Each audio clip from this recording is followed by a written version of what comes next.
बिस्मिल्लाहिर्रहमानिर्रहीम। जब मैंने अपनी माँ को ज़ोहरा के गाल पर थप्पड़ मारते देखा तो मैंने पूरी ताकत से चीखने की कोशिश की, मगर मेरी जबान जैसे पत्थर की हो चुकी थी। मेरे हाथ बेजान, मेरी आवाज़ कैद और मेरी आंखों के सामने वो औरत जिसके लिए मैंने अपनी जिंदगी कुर्बान की थी, जमीन पर गिरी सिसक रही थी। मैंने अपनी मुठ्ठियां भींची, आंखें बंद की और दिल ही दिल में अल्लाह को पुकारा, या अल्लाह मुझे बोलने की ताकत दे। और फिर जो हुआ वो ऐसा मौजज़ा था जिसे देखकर मेरी माँ और बहनों के चेहरों पर पहली बार खौफ उतरा था। जिंदगी के वो दिन किसी ख्वाब की मानिंद थे। मैं अहमद एक आम मगर मेहनती इंसान था। मेरी शादी ज़ोहरा से हुई थी, जो एक साबिर और नेक दिल औरत थी। हमारे दरमियान मोहब्बत का वो रिश्ता था जिसकी बुनियाद एतमाद और कुर्बानियों पर रखी गई थी। शादी के इब्तदाई दिनों में ज़ोहरा की हंसी घर में गूंजती तो यूं लगता जैसे रोशनी हर तरफ बिखर गई हो। मेरी माँ और बहनें शुरू से ही उससे खिंची खिंची रहती थी। वो ज़ोहरा को कबूल तो कर चुकी थी मगर दिल से अपनाने को तैयार न थी। उन्हें लगता था कि मैं शादी के बाद बदल जाऊंगा, उनके लिए पहले जैसा नहीं रहूंगा। मगर मैंने हमेशा अपनी माँ और बहनों का ख्याल रखा, उनकी हर ज़रूरत पूरी की ताकि उन्हें कभी ये शिकायत ना हो कि ज़ोहरा मेरे और उनके दरमियान दीवार बन रही है। शादी के इब्तदाई दिनों में ज़ोहरा ने पूरी कोशिश की कि वो मेरी माँ और बहनों को खुश रखे। वो उनके लिए खाने बनाती, उनके कामों में हाथ बटाती, उनकी पसंद का हर काम करती, मगर फिर भी उनके दिल न जीत सकी। माँ को हमेशा कोई ना कोई शिकायत रहती, कभी सालन में नमक ज्यादा होता तो कभी चाय कम मीठी होती।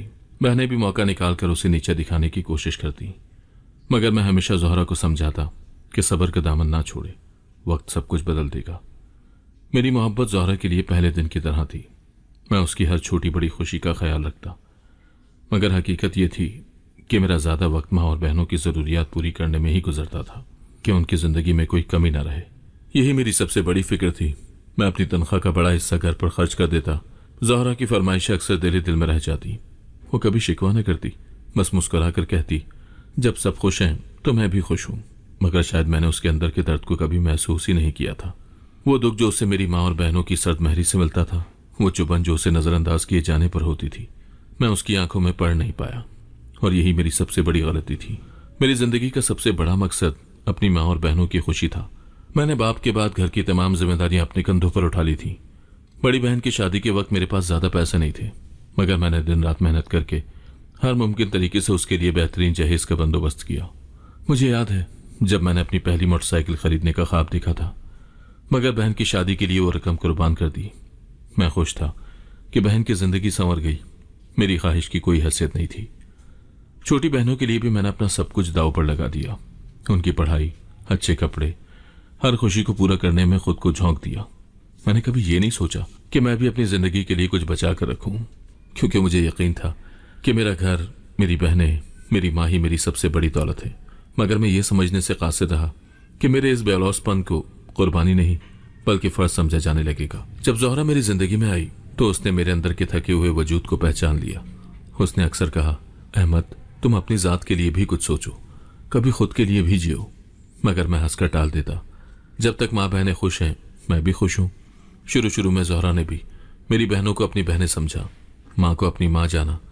उसने कोशिश की कि सबके दिल में अपनी जगह बना सके, मगर वो ये नहीं जानती थी कि उनके दिलों में उसके लिए कोई गुंजाइश ही नहीं थी। एक दिन छोटी बहन ने ज़ोहरा से कहा, भाभी चाहे तो सही तरीके से बना लिया करो, हमेशा ही कोई ना कोई कमी रहती है। ज़ोहरा ने मुस्कुराकर जवाब दिया, अगली बार और अच्छी बनाऊंगी। मगर मैंने पहली बार ज़ोहरा की आंखों में एक अजीब सी उदासी देखी। ये सब छोटी छोटी बातें थी जो मैं नज़रअंदाज करता रहा, मगर ज़ोहरा के लिए ये वो जख्म थे जो नज़र नहीं आते मगर अंदर ही अंदर रूह में उतर जाते हैं।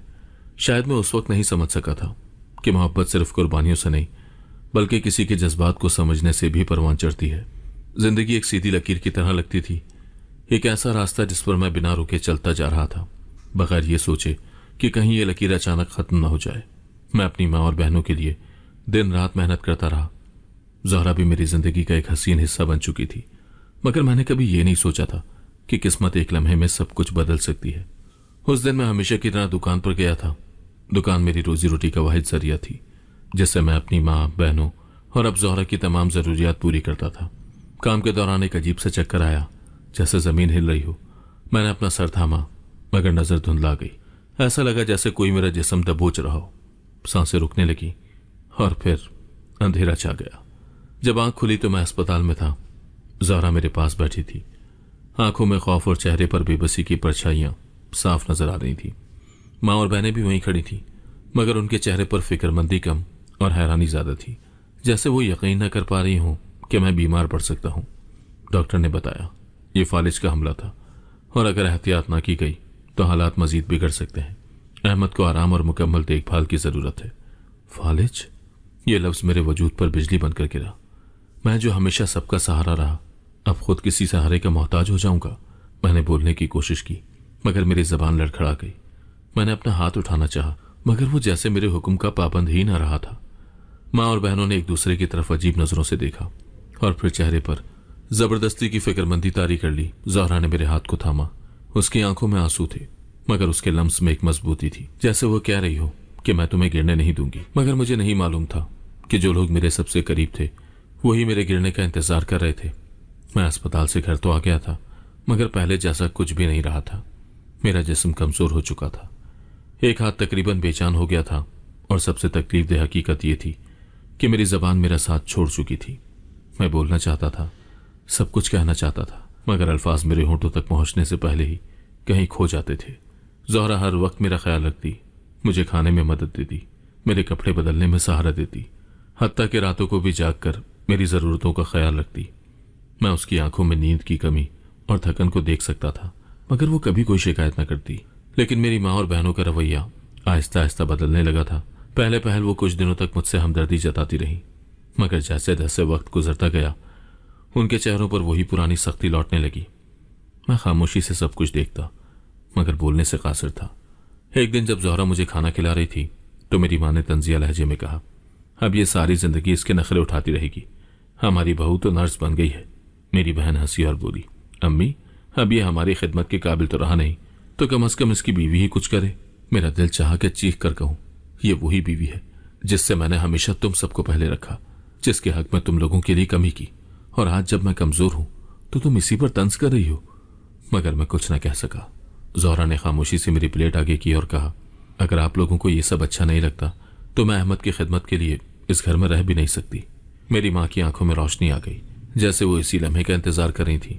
उन्होंने फौरन कहा, कोई जबरदस्ती नहीं है, अगर तुम्हें यह सब पसंद नहीं तो जा सकती हो। मेरा दिल धक से रह गया। मैंने ज़हरा की तरफ देखा, उसकी आंखें भर आई थी। मैं बोलना चाहता था, चीखना चाहता था, मगर मेरी जबान मेरा साथ नहीं दे रही थी। मेरी माँ और बहनों का रवैया दिन ब दिन बदलता जा रहा था। जब मैं सेहतमंद था तो वो मुझे अपना सहारा समझती थी, मेरी मेहनत पर हक जताती थी, मगर अब जब मैं बेबस हो चुका था तो मैं उन पर बोझ बन गया था।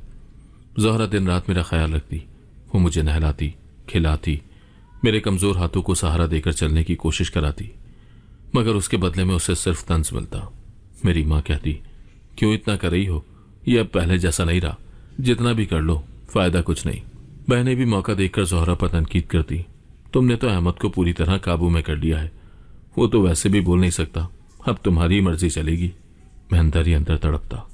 मैं चीख कर कहना चाहता था कि ज़हरा काबू नहीं कर रही, बल्कि मेरा साथ दे रही है, वही है जो मुझे इस हाल में भी सहारा दे रही है जब तुम सबने मुझे छोड़ दिया है। मगर मेरी जबान खामोश थी। मेरी बेबसी मेरी सबसे बड़ी सजा बन चुकी थी। फिर वो दिन आया जब मैंने अपनी आंखों के सामने एक ऐसा मंजर देखा जिसने मेरे दिल को चीर कर रख दिया। ज़हरा दोपहर के खाने की तैयारी कर रही थी। मेरी बहनों में से एक ने गुस्से में बर्तन पटक कर कहा, यह सालन इतना मिर्चों वाला क्यों बनाया है, तुम्हें कुछ बनाना आता भी है या नहीं? ज़हरा ने नरमी से कहा, मैं अभी दूसरा बना देती हूं। मगर अम्मा ने गुस्से से एक जोरदार थप्पड़ उसके गाल पर दे मारा। ज़हरा लड़खड़ाकर जमीन पर गिर गई और मैं बस देखता रह गया। मेरे हाथ कमजोर थे, जबान बेकार थी, मगर दिल के अंदर आग भड़क उठी। मैं पूरी ताकत से बोलने की कोशिश कर रहा था, मगर मेरे लबों से कोई आवाज ना निकली।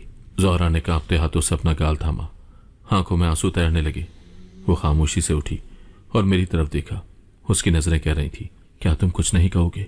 क्या तुम मुझे यूं ही बेबस छोड़ दोगे? और मैं बस आंखें बंद करके अपनी बेबसी पर रो दिया।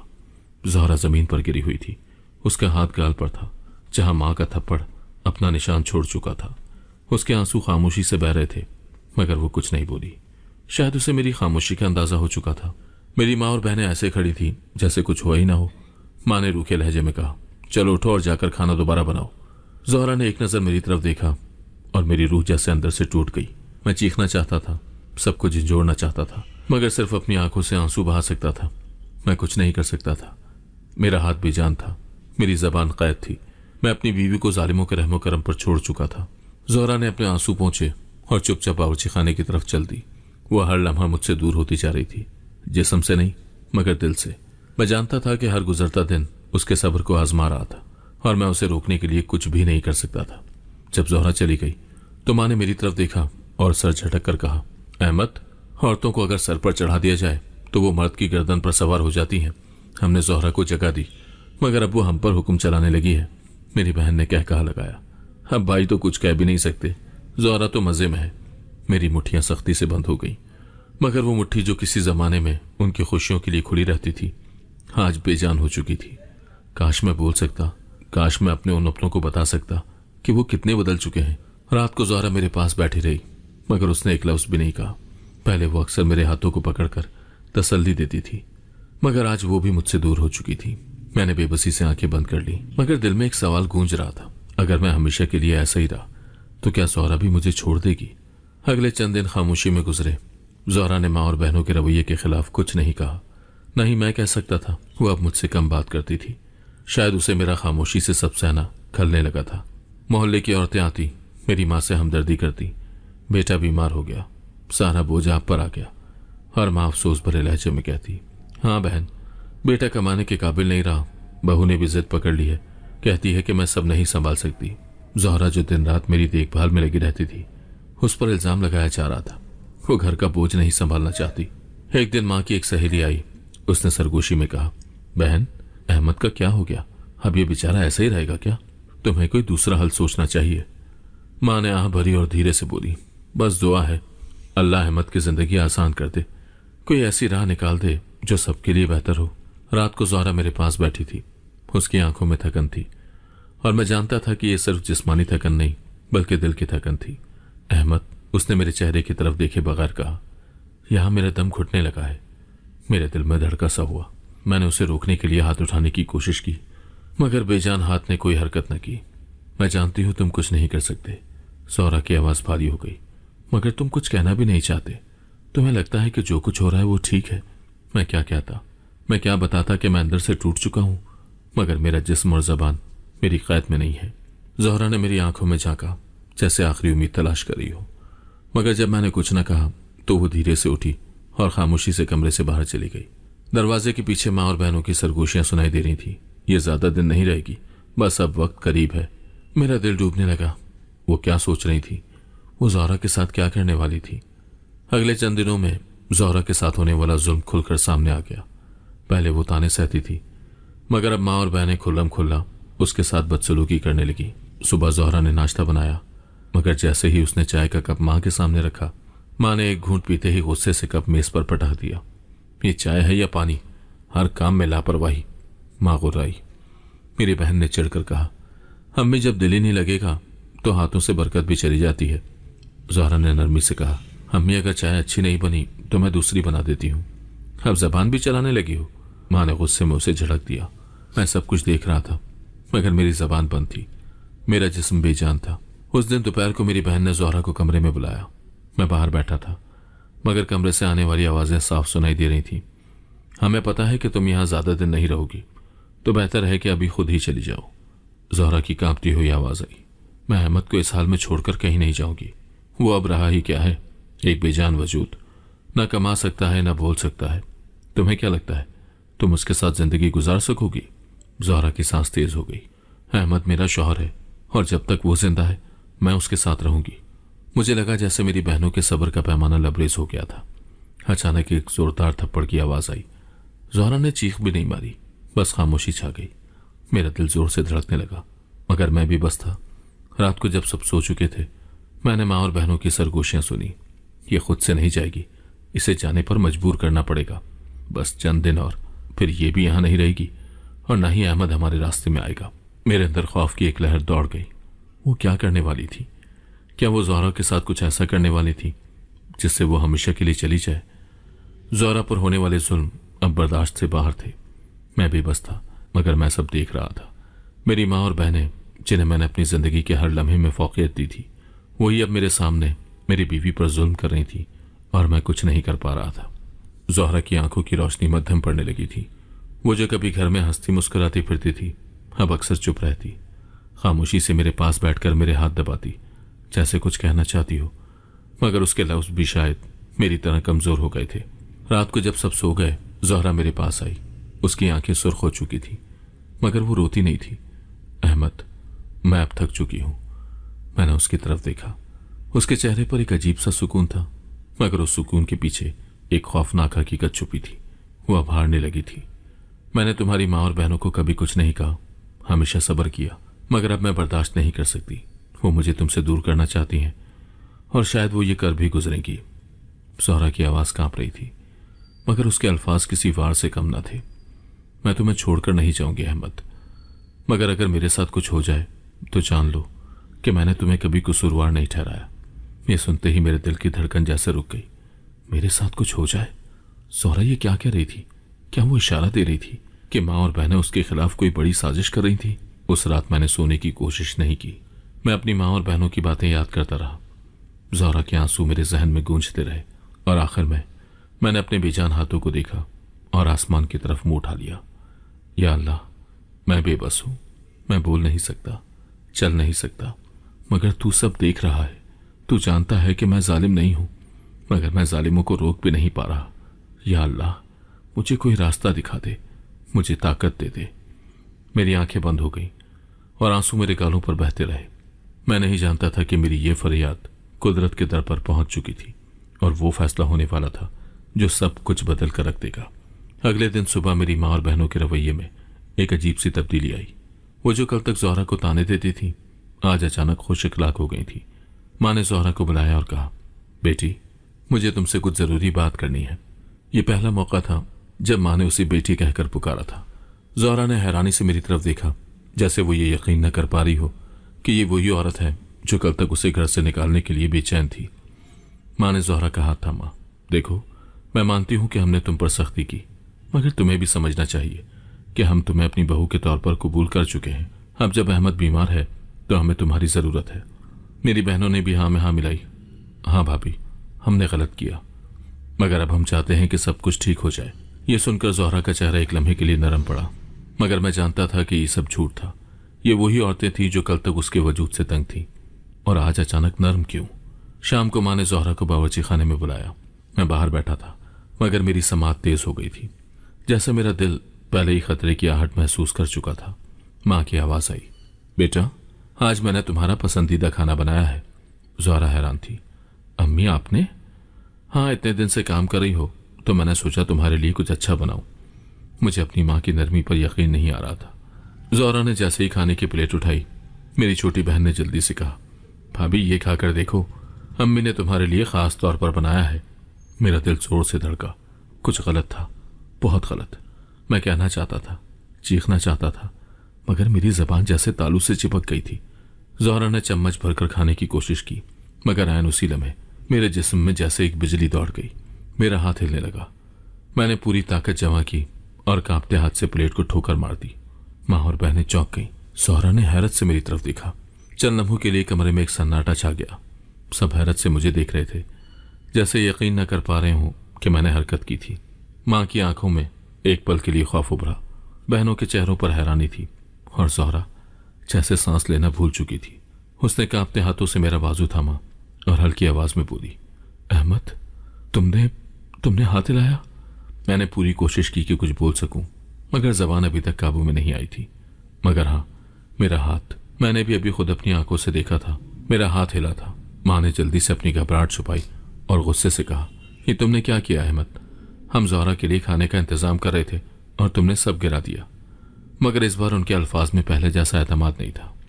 वो जानती थी कि मैंने बेख्याली में ऐसा नहीं किया।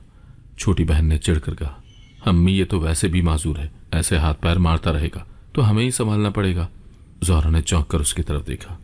उसकी आंखों में गुस्सा था। अगर अहमद बेबस होते हुए भी ये कर सकते हैं तो सोचो, जब ये मुकम्मल ठीक हो जाएंगे तो क्या करेंगे? ये सुनकर माँ और बहनों के चेहरे का रंग उड़ गया। उस रात ज़ोहरा मेरे पास बैठी और पहली बार उसके चेहरे पर उम्मीद की रोशनी नजर आई। अहमद, मैं जानती हूँ कि तुम्हारे हाथ में जान वापस आ रही है, तुम ठीक हो सकते हो। मैंने पूरी ताकत से अपने हाथ को हिलाने की कोशिश की, और ये क्या, मेरी उंगलियां वाकई हरकत कर रही थी। ज़ोहरा की आंखों में आंसू आ गए, मगर ये आंसू वो थे जो खुशी के थे, जो उम्मीद के थे। अल्लाह ने मेरी फरियाद सुन ली ज़ोहरा। मैं दिल में चीखा। मैं जानता था कि मैं मुकम्मल बेबस नहीं था। अब मुझे सिर्फ वक्त चाहिए था ताकि मैं भूल सकूं, माँ और बहनों के असल चेहरे बेनकाब कर सकूं। अगले दिन जब मैंने आंख खोली तो ज़ोहरा मेरे पास बैठी थी। उसके चेहरे पर एक अजीब सी रोशनी थी, जैसे उसे यकीन हो चुका हो कि मैं ठीक हो रहा हूं। मेरी उंगलियां अभी तक हिल रही थी। मैंने अपनी पूरी ताकत लगाकर एक बार फिर हाथ को हरकत देने की कोशिश की और मेरा बाजू हिल गया। ज़ोहरा ने झट से मेरे हाथ को पकड़ा। अहमद, तुम्हारे हाथ में जान आ रही है। उसकी आंखों में आंसू आ गए, मगर इस बार वो बेबसी के नहीं, उम्मीद के आंसू थे। माँ और बहनें दरवाजे पर खड़ी सब देख रही थी। वो पहले ही मेरे हाथों की हरकत से घबरा चुकी थी, और अब जब ज़ोहरा ने यह ऐलान किया तो उनके चेहरों पर एक अजीब सा खौफ फैल गया। ये ठीक हो रहा है, बड़ी बहन ने सरगोशी की। ये नहीं हो सकता। माँ ने दांत पीसे।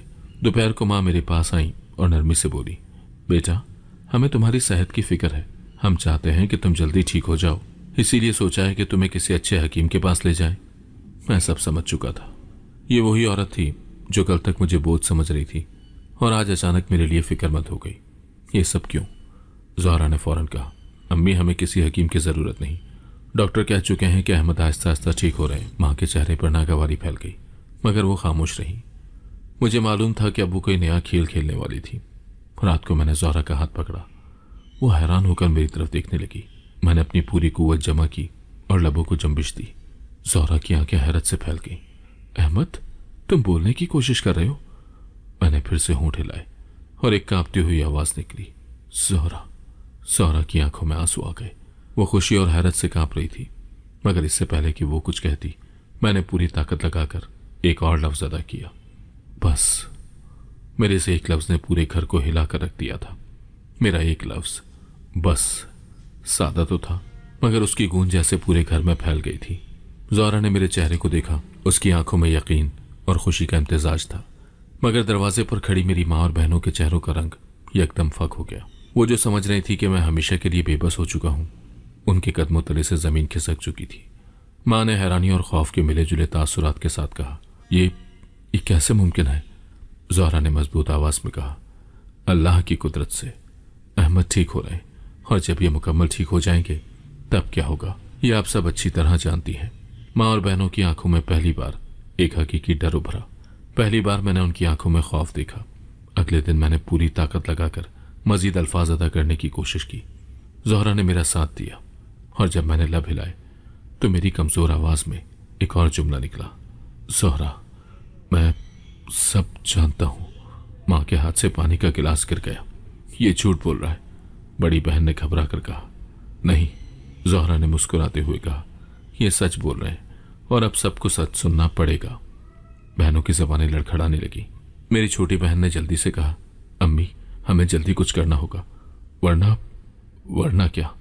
मैंने अपनी कमजोर आवाज में कहा, मगर मेरा लहजा ऐसा था कि वो सब साकत हो गई। माँ ने आगे बढ़कर मस्नूई शफकत से कहा, बेटा, हम तो तुम्हारी भलाई चाहते थे। हम तो बस ज़ोहरा का इम्तहान ले रहे थे। इम्तहान? ज़ोहरा तल्ख हंसी हंस दी। ये इम्तहान था या जुल्म? माँ लाजवाब हो गई। बहनों की जबानें लड़खड़ाने लगी। मैंने अपने कमजोर हाथों को मजबूत करने की कोशिश की और पहली बार अपनी गर्दन सीधी की। अब जुल्म का हिसाब होगा, मैंने साफ अल्फाज में कहा। माँ और बहनें एक दूसरे को देखने लगी। उनके चेहरों पर हवाइयां उड़ रही थी। उन्हें अंदाजा हो चुका था कि मैं अब पहले जैसा बेबस नहीं रहा। मेरी आवाज जो कल तक कैद में थी, अब जंजीरें तोड़ रही थी। माँ और बहनों के चेहरों पर खौफ देखकर मुझे यकीन हो चुका था कि वो अब अंजाम से डरने लगी हैं। ज़ोहरा ने मेरी तरफ देखा। उसकी आंखों में उम्मीद चमक रही थी। मैंने पूरी ताकत जमा करके एक और जुमला अदा किया, मैंने सब सुना है, सब देखा है। अम्मा ने बौखला कर कहा, अहमद बेटा, तुम्हें गलतफहमी हुई है। हम तो हमेशा तुम्हारी भलाई चाहते थे। मैंने नफी में सर हिलाया। क्या मेरी भलाई इसमें थी कि मेरी बीवी पर जुल्म किया जाए, इसे घर से निकालने की साजिश की जाए, ज़ोहरा पर हाथ उठाया जाए? मेरे अल्फाज ने सबको हिलाकर रख दिया। माँ और बहनें खामोश हो गईं। ज़ोहरा ने मेरी बहनों की तरफ देखा और कहा, अब बोलो, क्या अहमद के सामने भी वही बहाने करोगी जो दूसरों के सामने करती हो? अगले दिन मैंने ज़ोहरा से कहा, कि मोहल्ले की चंद मुअज़्ज़िज़ औरतों और करीबी रिश्तेदारों को बुलाए। माँ और बहनें चौंक गईं, मगर कुछ कहने की हिम्मत न कर सकी। जब सब जमा हो गए तो मैंने सबके सामने बोलने की कोशिश की। जब मैं बीमार हुआ तो मैंने सोचा कि मेरी माँ और बहनें मेरा सहारा बनेंगी, मगर उन्होंने क्या किया? उन्होंने ज़ोहरा पर जुल्म शुरू कर दिया, उसे घर से निकालने की साजिश की। और जब मैं बेबस था तो मेरे साथ भी वही सलूक किया, जैसे मैं इनके लिए बोझ हूं। अम्मा चिल्लाई, ये झूठ है। मगर ज़ोहरा ने सबके सामने माँ के कहे गए जुमले दोहराए, बहनों की वो बातें सुनाई जो मैंने अपनी बेबसी के दौरान सुनी थी। मोहल्ले की औरतों ने एक दूसरे को देखा। बड़ी फुप्पी ने कहा, बाजी, अगर ज़ोहरा झूठ बोल रही है तो फिर अहमद कैसे सब जानता है? ये तो बोल भी नहीं सकते थे। माँ के चेहरे पर पसीना आ गया। बहनों की नजरें झुक गईं। उन्हें अंदाजा हो गया था कि अब वो झूठ नहीं बोल सकती। मोहल्ले में बात फैल गई। माँ और बहनें जो कल तक सबके सामने मासूम बनती थी, आज सबकी नजरों में बेनकाब हो चुकी थी। और ये तो बस शुरुआत थी। माँ और बहनें बेनकाब हो चुकी थी। वो औरतें जो दूसरों के सामने मासूम बनकर मेरी बीमारी को अपनी आजमाइश बताती थी, आज उनके चेहरे से नकाब उतर चुका था। मोहल्ले की औरतों ने सरगोशियां शुरू कर दी। बड़ी फुप्पी ने कड़वी मुस्कुराहट के साथ कहा, हमें तो पहले ही शक था कि कुछ गलत हो रहा है। ज़ोहरा इतनी साबिर औरत है, मगर अगर वो भी शिकायत कर रही है तो जरूर वो जुल्म बर्दाश्त कर रही होगी। मेरी बहनों के शौहरों को जब हकीकत का पता चला तो वो भी खामोश न रहे। बड़ी बहन के शौहर गुस्से में था। तुम हमेशा कहती थी कि तुम्हारा भाई और भाभी तुम्हें कमतर समझते हैं, मगर हकीकत तो कुछ और ही निकली। तुमने अपने ही भाई पर जुल्म किया, अपनी भाभी को घर से निकालने की साजिश की। मेरी बहन ने नजरें झुका दी। छोटी बहन के शौहर ने भी तंजिया लहजे में कहा, मुझे तो समझ ही नहीं आता कि तुम्हारी जबान में हमेशा जहर क्यों भरा होता था। अब समझ आया, तुम्हें जहर घोलने की आदत है। माँ ने बौखलाकर सबको खामोश करवाने की कोशिश की। बस, तुम सबको हमारे घरेलू मामले में बोलने की जरूरत नहीं। उसका लहजा सख्त था, मगर उसमें पहले जैसी रोबदारी नहीं थी। मैंने पूरी ताकत जमा करके कहा, यह घरेलू मामला नहीं, यह जुल्म का मामला है माँ। माँ ने चौंक कर मेरी तरफ देखा। जब मैं सेहतमंद था तो मैं तुम्हारी खिदमत के लिए हर हद तक गया, तुम्हारे आराम के लिए अपनी खुशियों की कुर्बानी दी। मगर जब मैं बीमार हुआ तो तुमने ही मुझे बोझ समझ लिया। क्या माँ ऐसी होती है? माँ की आंखों में नमी चमकी, मगर अब बहुत देर हो चुकी थी। मैंने ज़ोहरा का हाथ थामा और साफ लफ्जों में कहा, हम इस घर में नहीं रह सकते। अब हम अपनी नई जिंदगी जिएंगे, उन सब से दूर जिनके दिलों में सिर्फ खुदगर्जी है। माँ और बहनें खामोश हो गईं। उनकी दुनिया जैसे उजड़ गई थी। ज़ोहरा ने मेरा हाथ मजबूती से थामा। हमने दरवाजे की तरफ कदम बढ़ा दिए। ये घर जिसके लिए मैंने अपनी जिंदगी वक्फ कर दी थी, आज मेरे लिए पराया हो चुका था। मगर आज मैं आजाद था। मैं और ज़ोहरा दरवाजे से बाहर निकल आए थे, मगर यह सफर इतना आसान नहीं था। मेरे कदम अभी लरज रहे थे, जबान अभी मुकम्मल रवानी से साथ नहीं दे रही थी, मगर ज़ोहरा के मजबूत हाथ ने मुझे सहारा दिया हुआ था। हमने पीछे मुड़कर नहीं देखा, क्योंकि वहां सिर्फ धोखा और बेहिसी थी।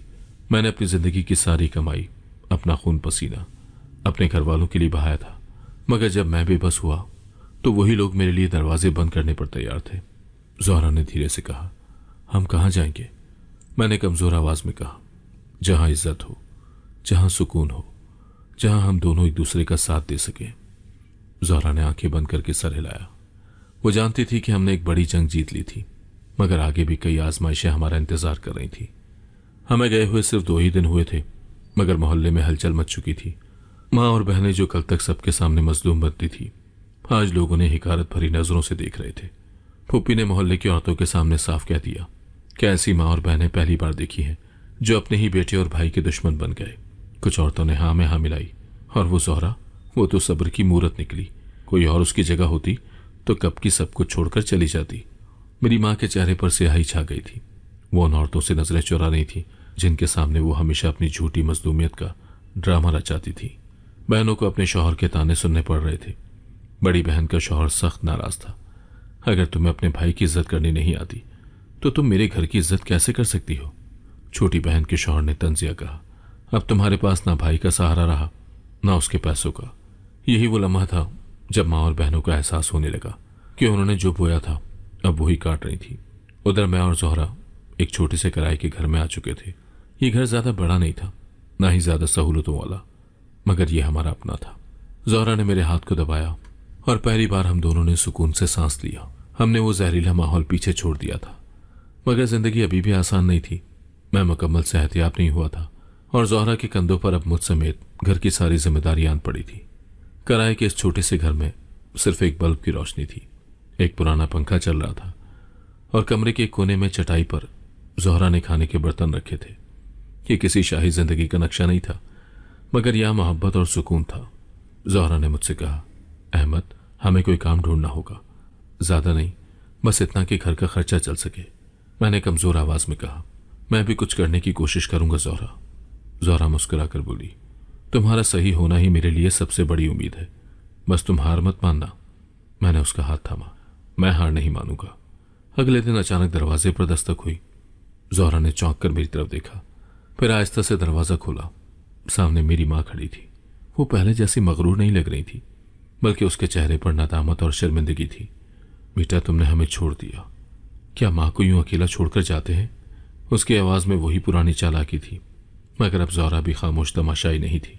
अम्मी, माँ वो होती है जो बेटे को खुद से दूर नहीं करती, जो बहू पर जुल्म नहीं करती, जो अपनी ही औलाद के खिलाफ साजिशें नहीं करती।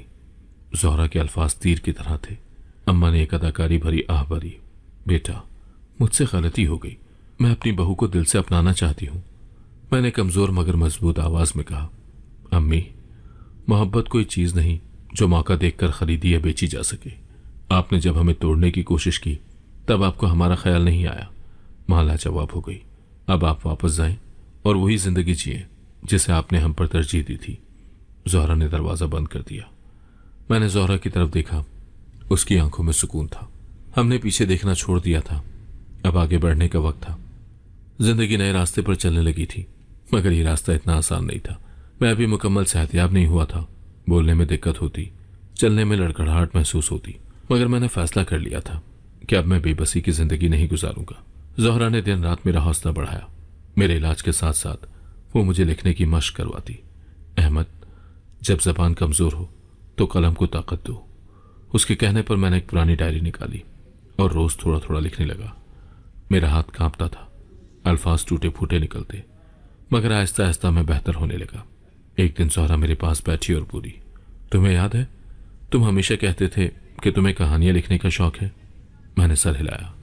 तो अब वक्त है अहमद, तुम्हारे अल्फाज ही तुम्हारी ताकत है। यह जुमला मेरे दिल में उतर गया। मैंने कहानी लिखना शुरू की। पहले पहल मुझे यकीन नहीं था कि मैं कामयाब हो सकूंगा, मगर ज़ोहरा के कहने पर मैंने एक कहानी एक अखबार में भेजी। कुछ दिन बाद दरवाजे पर डाकिया आया। ज़ोहरा ने खत वसूल किया और जब खोलकर पढ़ा तो उसकी आंखें खुशी से चमक उठी। अहमद, तुम्हारी कहानी अखबार में छप गई है। मैंने हैरत से उसके हाथ में अखबार देखा जिसमें मेरा नाम लिखा था। और ये देखो, ज़ोहरा ने एक लिफाफा मेरी तरफ बढ़ाया। उसमें एक मामूली सी रकम थी, मगर मेरे लिए ये दुनिया की सबसे कीमती कमाई थी। ये मेरी मेहनत का पहला सिला था। दूसरी तरफ मेरी माँ और बहनों की जिंदगी बदल चुकी थी, मगर उस तरह नहीं जैसे वो चाहती थी। माँ को मोहल्ले वालों ने पहले जैसा एहतराम देना छोड़ दिया था। बहनों के शौहरों ने उन्हें खूब ताने दिए थे। बड़ी बहन एक दिन पप्पू से शिकायत करने लगी, भाई चला गया, अब हम किसके सहारे रहें?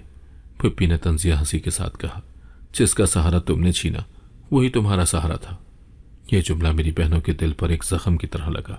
मैंने ज़ोहरा की तरफ देखा और पहली बार मुझे लगा कि मैं वाकई जिंदा हूं। मेरी जिंदगी का सबसे बड़ा सफर मुकम्मल होने वाला था।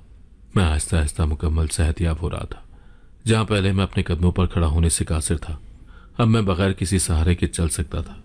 मेरी जबान जो गंग हो चुकी थी, अब रवानी से अल्फाज अदा कर रही थी। ये सब ज़ोहरा की मोहब्बत, सब्र और अल्लाह के करम का नतीजा था।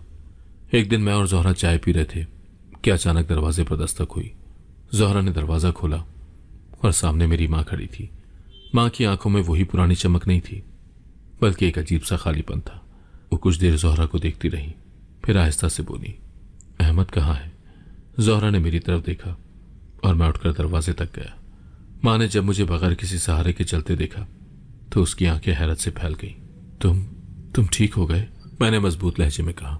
हाँ अम्मी, मैं ठीक हो गया हूं, और ये सब ज़ोहरा की वजह से मुमकिन हुआ, इस औरत की वजह से जिसे आपने मेरे लिए बोझ समझा। माँ की नजरें झुक गई। वो थके हुए लहजे में बोली, बेटा मुझे माफ कर दो, मैं तुम्हें वापस लेना चाहती हूँ। मैंने अपनी गलतियां देख ली हैं। मैंने गहरी सांस ली, फिर सख्त लहजे में कहा, अम्मी, माफी वो मांगता है जो हकीकत में बदलना चाहता हूँ, मगर आप आज भी ज़रूरत की बुनियाद पर आई हैं। अगर मैं आज भी बीमार होता तो क्या आप कभी ये दरवाज़ा बजाती? माँ खामोश हो गई। अम्मी, मैंने हमेशा आपको अपना सब कुछ दिया, मगर आपने सिर्फ मुझे उस वक्त चाहा जब मैं आपके लिए मुफीद था। ज़ोहरा ने कुछ नहीं मांगा मगर सब कुछ दिया। तो अब मेरा फैसला सुन लीजिए। मैंने ज़ोहरा का हाथ थामा। हम आपके घर नहीं लौटेंगे। ये दरवाज़ा हमेशा के लिए बंद हो चुका है। माँ की आंखों में आंसू आ गए, मगर वो जानती थी कि अब देर हो चुकी है। वो खामोशी से पलटी और जाते जाते एक आखिरी बार मेरी बहनों के अंजाम को याद कर गई।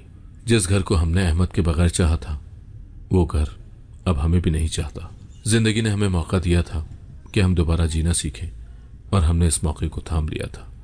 ज़ोहरा की मेहनत और मेरी हिम्मत ने हमें उस मकाम पर पहुंचा दिया था जहां हमें किसी और की ज़रूरत ही नहीं थी। मैं अब बाकायदा लिखारी बन चुका था और मेरी तहरीरें शाया होने लगी थी। एक दिन ज़ोहरा ने मुस्कुराते हुए मुझसे कहा, अहमद, तुम्हें पता है, मैंने आज सुबह खुद को आईने में देखा और सोचा कि मैं अब वो ज़ोहरा नहीं हूं जिसे तुम्हारी माँ और बहनों ने तोड़ना चाहा था।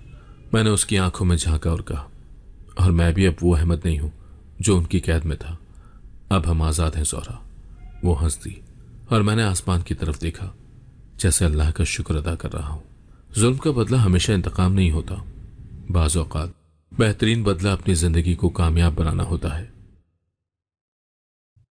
अगर आपको आज की कहानी पसंद आई है तो वीडियो को जरूर लाइक कीजिएगा और अपने दोस्तों के साथ भी शेयर कीजिएगा। और हां, अगर आपने अभी तक हमारा चैनल सब्सक्राइब नहीं किया तो जरूर सब्सक्राइब करें। मिलते हैं कल एक नई और दिलचस्प कहानी के साथ। अल्लाह हाफिज।